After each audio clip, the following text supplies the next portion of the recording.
Patch fix Stella Sora initialization failed error 110404. 1. Check internet connection. Make sure your connection is stable. Avoid mobile hotspots or weak Wi-Fi. Try switching to a different network. For example, use mobile data if you're on Wi-Fi or vice versa.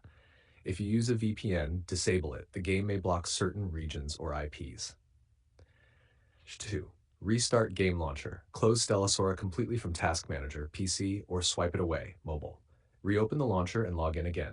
If the issue persists, reboot your device before relaunching. 3. Clear cache and temporary files on PC. 1. Press WinR, type %temp %, delete all files inside. 2. Delete the Stella Sora folder in your system's app data if available. 3. Restart the launcher. On mobile, 1. Go to Settings, Apps, Stella Sora. 2. Tap Storage, clear cache, and clear data. 3. Reopen the game and log back in.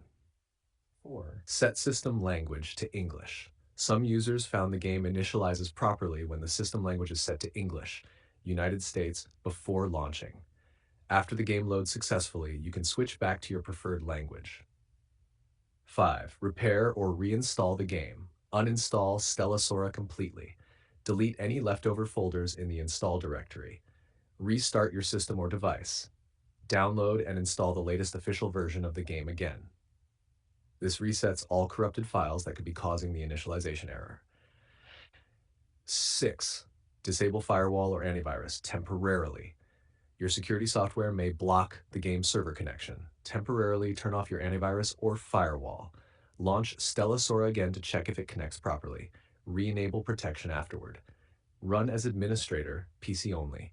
Right-click the game launcher, run as administrator. This ensures the game can initialize with all required permissions. 8. Check server status. Sometimes the issue comes from the game's side. If nothing works, wait a few hours and try again later. It's often due to temporary server maintenance.